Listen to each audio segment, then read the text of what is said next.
So with future Trunks scheduled to return during Dragon Ball Super Episode 47, I'm joined here today, guys, by Geekless TV, and today, guys, we're going to be talking about our overall thoughts and opinions surrounding the possible theory of there being an introduction of a Makai Ocean in Dragon Ball Super, in particular Episode 47, given the circumstance that after watching the preview, we saw the shadowy figure that was terrorizing future Trunks' timeline. And some people were saying that it doesn't necessarily look like Goku, nor could it be a possible incarnation of Goku, but a possible demonic entity that actually takes control of Goku's body when it goes back into the past. So I want to know from you, Mr. Geeklist, what are your overall thoughts on the Makai Ocean in general? Because the Makai Ocean were actually introduced back in 2009, and they were said to live in the so-called demon realm, which is located at the very tip of the universe, and they pretty much govern the demons within that demon realm. And when compared to the Grand Supreme Kai, it was said that they were kind of equal in stature, but again, we've never seen the Makai Ocean before ever in Dragon Ball. So I want to know your take on this, and if you believe that a possible Makai Ocean introduction is imminent, because these characters have been spoken about for such a long time, and they're the opposite of the regular Kais. I mean, they're demonic entities that govern over certain aspects of the universe. So I want to know from you, do you believe that this whole Dark Goku concept could be a possible Makai Ocean introduction? Because for me personally, I think that everything that's happening right now will ultimately boil down to them being introduced. Depending on whether you want to look at characters like Demigra as being in a Makai Ocean or not, but I want to know from you personally, do you think that the Makai Ocean are going to be introduced in Dragon Ball Super? And if you do believe that, especially going based off the preview that we had in episode 46, how do you think that's going to be introduced? I believe I believe that it is a Makai Ocean. There's just so much evidence that points to the original poster. There's the earrings sparkling for a reason, bro. There's a reason why that is like shining. They're telling us this is a possible hint of a Makai Ocean, and who wore the same earrings? Demigra. Now I'm not trying to say it is him. Yeah. But he was based off the idea of a Makai Ocean, a demon god essentially. God of the demons. So essentially he was a Makai Ocean. I'm not sure if it was ever actually stated in the Xenoverse, but he basically was the concept of what a Makai Ocean would be. Right. So, and plus, go watch the preview, guys. It's on YouTube, I believe. Go watch it. When you see this, it's not Goku chasing Trunks in the beginning. It's almost like a demonic figure. And I also thought it was like a possession type thing until there's a scene. You should pause it, guys. He forms and he has a human body and he starts throwing ki blast at people. Yes. So right then and there, yes. He has wide eyes, he had a wide smile, a shadowy figure, but with the shape of a body. He has to be a Makai Ocean, and then the earrings on the poster, the earrings on Goku in the poster, it has to be a Makai Ocean. And the way he was maneuvering, I mean, he looked like a wolf if you look at certain, it looked great. But, alright, if this is some kind of Makai Ocean, do you personally believe, because the comments are coming, bro, I'm telling you right now, the comment section is going to be, like, at a war right now.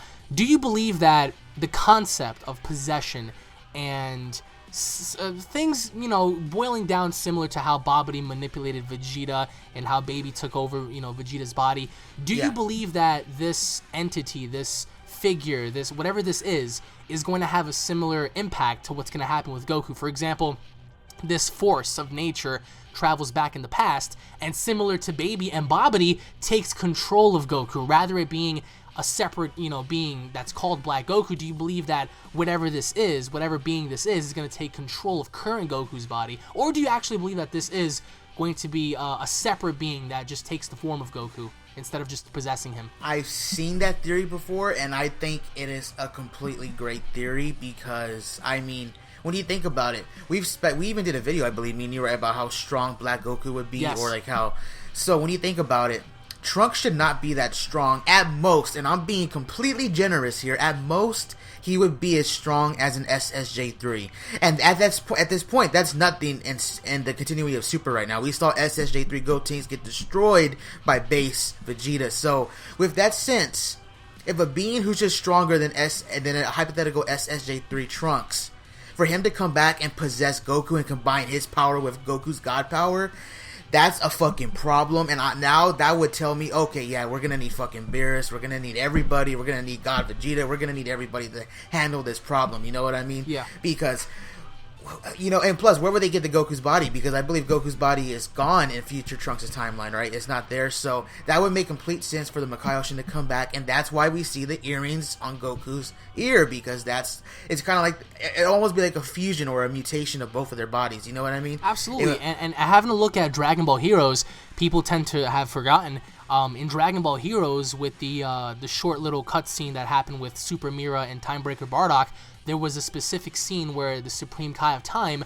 was actually combating a bunch of Makai Ocean, and she actually had help by, some other Kais as well. But if you go back to Dragon Ball Heroes and you look at that specific scene, we get to see, Super Mira encountering, Trunks and everyone else, and Timebreaker Bardock, but that was separate. If you go and you pay attention to the early portion of that cutscene, we saw the Supreme Kai of Time battling these evil Makai Ocean. I mean, even though they looked kind of funky, I mean, you could still base their design with the earrings. They had green earrings. They had Kai clothing, although they were different colors. So I wanted to ask you, in particular, what do you think this Makai Ocean is? Do you think it's an actual God King of the Demon World, or do you believe that it's just a regular evil Kai? What could this possibly be? And for it to have the abilities and the powers to possibly even possess and take control of someone like Goku, because Goku's pure-hearted, bro. I mean, we know that from a sense that Babidi wasn't able to control Goku. I mean, even though it has nothing to do with Dragon Ball Super, in GT, Baby never took possession of Goku, so... you're forgetting the Akuman, the Devil Might Beam. Goku had no evil in his body whatsoever. No evil. So it's completely pure, bro. So for this being to have that effect, do you believe that it's either a God King of the Demon World, or it's just a regular evil Kai? Because for this being to pose such a threat and to have such power and even possibly possess Goku, I think it has to be somewhat of a God King from that realm, because we've heard of that realm, we've heard about what goes on and whatever, but we've never seen it before. I mean, the closest we ever gotten to seeing it was back in Dragon Ball Xenoverse, and again, that's just the video game. So what are your thoughts on that? Is it just a regular evil Kai that perhaps survived, or is the last of his kind, or do you believe that this being is similar in terms of tier ranks? For example, we do know of the gods of destruction, so is this the god of the demon realm? It could be. I can see that happening. You brought up a good point. For something to possess Goku like that, we have not seen Goku get possessed at all. We've seen him actually read people's minds. He has a very strong mind. He's very pure. So it would take something extremely powerful in the sense to possess him or to mind control him. But then that leaves one thing, and I know people are going to go crazy in the comment section. It could be fusion. I mean, we've seen it doesn't have to be willingly. We've seen that with the Okai, you know what I mean? The Okai Ocean, the Elder forcefully, Kaioshin. It could be forcefully, so who knows? What if he sees just how strong Goku is, this Makai Ocean, and decides to take over? Because when you think about it, if he follows Trunks in back in time, if he's able to do that with magic, I don't know, however the fuck he does it, if he's able to do that, then when he gets on Earth, who's the strongest person on Earth at that time, at that moment, at that exact moment? Goku. Absolutely, yep. So he would take over Goku's body. Sorry, Vegeta fans, I'm sorry. But no, the strongest... bro, I agree. I think that if there was ever a time for Vegeta to shine, this would be it. But I still think that this is kind of I don't think that Vegeta, as much as I hate to say it, I don't think that he's going to be the star of this. I mean, for them to even involve the gods, there has to be a higher purpose. Because if you remember, Beerus doesn't really care. I mean, as seen in Resurrection F, even though some people may say, oh, well, it doesn't count anymore, when Frieza asked Beerus specifically, when he asked him, are you here to intervene in my plans, Beerus said, I don't care, it's not my fight, just don't ruin my ice cream. So Beerus doesn't care about anything, but this is actually dragging him in, the battle per se, so it has to involve him in some way, shape, or form. So could this Makai Ocean pose a threat even to someone like Beerus? We don't know. But you brought up a very interesting point earlier about Trunks and his hair. Now, do you mind elaborating what you said? Even though it's just a theory, I'm pretty sure a lot of people want to hear about it. And some people have been going crazy about the hair. I don't think hair really matters because, guys, keep in mind, Akira Toriyama, he's forgotten a lot about Dragon Ball. This is his baby, but he's forgotten a lot. So you can't really blame him if he kind of messes up the whole purple-blue hair thing. But you had a very interesting theory, and again, this is just theory, guys, on his hair and what happened. So do you mind sharing that real quick? Yes, I was on social media, and I came across a certain theory. I had tweaked it a little bit, but the theory goes that if the ending. Oh my god, the preview in episode 46 to episode 47. We had saw Trunks running. We had saw him meet up with Mai. We had saw him crying, and that was sort of the end of it. You know, the being chasing him. Yeah. What if that's the end of that episode? What if we were seeing some of the last moments of that episode, and the start of the episode, he ends up having purple hair? Now you're asking yourself, what if Bulma, future Bulma, dies in the beginning towards the middle of that episode, and we get like some serious moment with like Trunks like looking at the mirror, or Trunks just, and then he just, you know, comes back, he sees Mai, and now he has the whole blue hair thing going on, you know what I mean, paying tribute to her. That would be a crazy way to start that. Can you imagine future Bulma dying, bro? That would say we're taking the show to a whole other level. But that's the thing, though. I mean, I think that Toei, as much as we can argue about that, they're trying to go in more of a positive tone, because thus far in Dragon Ball Super, no blood, no extensive violence. I think the only thing close to violence that we've seen thus far was when Frieza tortured Gohan. Because if you want to look at that and break it down scientifically, that was considered torture. That was considered torture because he was blasting holes in his body. Even while Gohan was still struggling to stay alive, he was consistently just blasting holes within his body. Laughing about it. He was torturing him. He was inflicting pain. And aside from that, I don't believe we've ever seen such an episode happen again. So for them to kill off Bulma, I think it's needed for the story, because if this Makai Ocean demonic entity has any motive, why not allow this character to have some development?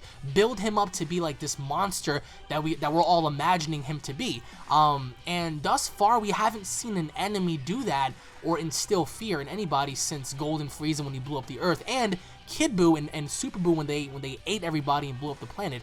Because if you think about it, Beerus wasn't really a credible threat to humanity. Yeah, I mean, he was going to blow up the planet, but he's considered neutral. He's not really demonic. He's not an evil figure.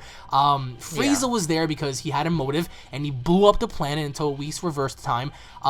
Super Buu ate everybody on the planet. He was eating people. He was committing mass genocide, and Kid Buu blew up the planet. So we haven't seen anything like that occur. So I think that this Makai Ocean demonic entity, whatever it might be, I think for it to solidify its basis as a character, I think that Bulma needs to die. Now, that may seem a little crucial. People might say, well, why would you want to see Bulma die? My question is, why not, right? So, do you believe that this Makai Ocean or this demonic figure is going to pull it off and actually kill Bulma off to build a story? Because why else is Trunks crying? Trunks never cried when the androids destroyed his time. Trunks never cried when, you know, like anything else happened during that timeline when Cell was around. The only time Trunks ever cried was when he saw his friend and master die. Gohan, yes, that's right, when Gohan died. So that affected him. That affected him so much that gave him a reason to keep on fighting. So what if he lost all hope, and the only hope he ever had was his mom, and she dies, and all he actually has is Mai? That gives him all the reason in the world to go back and fix things and avenge his mother's death, because that was the only person he ever had. So do you believe that this Makai Ocean demonic figure is going to pull it off here? You basically just answered your own question. You got me hyped up just by listening to what you were saying. I got myself hyped up for that. Yeah, bro. That would be like so hyped up, because think about it. He was forced to have to go back in time because Gohan died, and he needed help taking out this threat. So he comes back, he takes out the threat. He's now helpless again because an even greater threat, a stronger threat comes, kills his mom. So now he's forced to go back in time again to get the help of Gohan and Vegeta and all of them, you know what I mean? So it's like now he's really just has Mai, which I assume Mai's going to be coming with them. She was on the poster, so I guess she's going to be coming with them, I assume. So I mean, that's all he has now. He's basically bringing the only person with him, I'd assume, to the past that's in his life. He's lost everything, you know what I mean? This would give him the motive to say, okay, I gotta go back in time now. I can't just stick around here and just try to keep dodging the bullet, you know what I mean? No, absolutely. I mean, he has no master. He has no family. His father's dead. You know, everyone, his master's dead. Everyone, I mean, people want to look at Trunks and they want to say, oh, he's just a bitch of a character. Yeah, he was in Xenoverse, but that doesn't really account to who he actually was in the series. In the series, he took everything serious, man. When Vegeta didn't want, you know, to destroy Cell, Trunks was the one that had to step up and try to fight off his dad for him to destroy Imperfect Cell. Trunks was always trying to take things serious, but was never allowed to because he was never strong enough to take care of the problem in a way. Yeah. But that's true. All in all, I think that if there was ever a perfect time to introduce Makai Ocean, I think this is it. So, if by some chance they do introduce the Makai Ocean, in your overall thoughts, do you believe that they're gonna also introduce the demon realm? Because I know it sounds kind of far-fetched, and it also raises tons of questions like what the hell is inside of the demon realm? Like what kind of creatures lie inside there? We don't know. But do you believe that with the Makai Ocean being introduced, if that's the case, do you believe that we're also gonna get an introduction of the demon realm perhaps, or is that gonna be just erased and just they're gonna cut things short? Because obviously we have another arc to look forward to, the Omni tournament. So do you believe that a demon realm is possible or no? I've actually been considering that. Like, I really have. Like, I was talking to my friend Eddie about this, and I was like considering writing like a fan fiction about this arc before it even came out, because I think one thing Super has been lacking is the lack of like using their characters.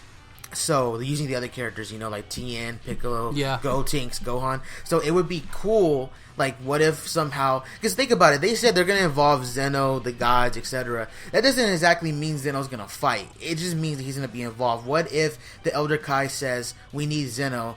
Zeno introduces him to where the devil realm is, or the demon realm is. You send in Gohan and them to take care of a task that leads to taking care of this Makai Ocean, maybe to, I don't know, maybe get some ancient weapon there or something, and they have to fight off a whole bunch of demons, which they can handle because they're not strong. Speaking of weapons, I don't mean to cut you off, but you're right, because they had to resort to using a weapon. So I mean, in a way, if you want to account the Z Sword, even though it was never used, the whole purpose of bringing Gohan to the Supreme Kai world was for him to pull the Z Sword out and to use it against Majin Buu. Now, we don't really know what would have happened if the sword never broke. If the sword had the ability to cut through Majin Buu and just slay him and just completely defeat him, we don't really know if that would be the case. But yeah, I agree. What if the problems at Earth are occurring and Beerus is there? Champa, I mean, because it was also said that Champa is involved. Why, we don't know. Because in a way, since the universes are parallel and they're kind of similar,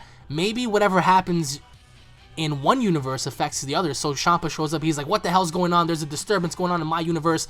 And that's when everybody's like, listen, man, there's a problem. There's a god Makai Ocean here. He's causing problems. And then, I mean, because I think me, you, every single Dragon Ball fan out there, every single Dragon Ball YouTuber, I think everyone wants to see Champa fight, Beerus fight, Whis fight, Vados fight, because those characters were introduced. And even though Whis and Vados are heavily OP'd, I mean, dude, Whis handled both Goku and Vegeta with just 2 fingers when he was like training with them in Dragon Ball Super, when he was, you know, battling against them and whatnot. He was stopping all of their moves with just 2 fingers. So yeah. They're heavily OP'd. But if by some chance this Makai Ocean takes over Goku's body, if that's the case, and possibly involves somewhat of a Makaio boost, and, you know, this actually grants this, you know, Dark Goku the powers that he's able to transcend beyond that of a Super Saiyan Blue. I mean, that kind of forces not only Beerus to step in to be like, all right, things are getting out of hand, whatever's going on, like, this has to stop, because it is similar to a fusion, because why else would he have the earrings, you know? It could be strapped on forcefully, as you just said. But do you think that we're going to get to see a full-on battle involving either Champa, Beerus, Whis, and Vados, or do you believe that at least some of those characters are going to step back and watch while 1 or 2 of them jump in to fight? Okay, now I'm probably gonna lose street cred for this prediction, for this theory, or this straight up fan fiction I'm about to say right here. But imagine this, bro. Imagine this: Hit, SSB Vegeta, Champa and Beerus taking on evil Makai Ocean, Black Goku, while Vados and Whis lead a team led by Kaba and Gohan, with, you know, Gotenks, Piccolo, and then Batama get to take on the Demon World. And it all ends in this arc. That would be like straight up crazy. So we get like back and forth. That also gives Hit all the reasons in the world to execute his killing abilities. Yep, that would. I'm just saying. I'm smiling right now thinking about it. It's not gonna happen. I mean, yeah, it's not gonna happen. But like, I'm pretty sure that almost everyone that just heard that are probably so stoked, because can you imagine? Because keep in mind, Hit does owe Goku, but if Hit does arrive, even though, guys, hypothetically speaking, it's not gonna happen, but if Hit arrives and he looks upon Goku and he's like, "You changed. What's going on?" and they explain the basis of what's going on, and Champa's like, "You know what? Since you weren't able to use your, you know, assassin abilities against Goku during the tournament, if there was ever a chance for you to execute somebody, this is your timing. Yep, so this is your time. it'll be, and plus he always improves. So yes, seeing Super Saiyan Blue Vegeta and Hit side by side taking on Goku would be mind-bogglingly amazing. But the question is, right, if this is a Makai Ocean, if this is some sort of a god Makai Ocean combined with Goku, how powerful would this character be, man? Because I'm pretty sure he has to be astronomically more powerful than just regular Goku ever would be. So do you believe that this Makai Ocean Dark Goku being, do you believe that he would, you know, far exceed Vegeta's, Hits, and possibly Beerus's power? Like, if you had to rank him between 1 to 15, similar to Akira Toriyama's previous ranking in Battle of Gods, where would you put him at? Would you put him at 14, 15, higher than that? If we use that scale, I would probably put him... Beerus is a 10. I would assume SSB, Goku, and Vegeta are 7 or 8. So I would probably put him... I'd probably put him around 6. I would probably put him around the power level of the original SSG, and that the reason why I'm putting him there is because that would give me the impression that's why he wants to take over Goku's body, because Goku would be stronger. That's my opinion. And but after he takes over his body, where would you place him then? Shit, bro, 100? I don't know. I'm just kidding. I don't know, man, because, again, I mean, these are all speculations and theories. People might say, oh, well, it's dumb to speculate. I mean, speculation or not, we're going to find out, not necessarily this weekend, because... as you said, I think that towards the end of that episode, we're going to see Trunks finally escape. I think the entire episode is going to be kind of like a cat and mouse thing. Trunks is going to keep running while this thing is chasing him, and I think towards the very end, he's going to arrive in the past, and I think that's when, you know, episode 48's preview is going to be, hey guys, it's Trunks, and blah, blah, blah, I finally made it into the past, and then this thing followed me, and that's when things are going to get crazy. So, yeah. So, all in all, in your opinion, where do you see this going? If it's not a Makai Ocean, how do you feel about that? What if this is an actual physical Goku, like perhaps maybe someone that survived in the future, maybe some sort of alternate version of him? Like, if by some chance this is not a Makai Ocean and this is an actual physical Goku, how would you feel about that in comparison to the Makai Ocean theory? I would be... If it's a Goku, then they have to explain where this Goku came from, why this Goku is evil, and how come this Goku is so powerful. Because those three things are like big factors. The reason why it makes sense for me that it's a Makai Ocean and it takes over the current Goku, because current Goku is just so powerful, it would make sense for those two forces that would combine. It would be a force to be reckoned with. That's why Beerus would have to be like, oh shit, what's going on down there on Earth, you know? That's why Vegeta would have to, you know, step it up. That's why Zeno would be like, whoa, what's going on? It's like, it starts to evolve, because when you think about it, if this entity took over Goku in Future's timeline, Goku in Future's timeline was only a Super Saiyan, you know? It's like, I don't see how he would become that powerful. That if that's true, if he dug up Goku's dead body or whatever they did with his body, and then he took it over, and all of a sudden he's stronger than SSB, that's the biggest fucking power boost in history. No, I know, it really is. But then again, if you want to account it as that, this is 17 years into the future.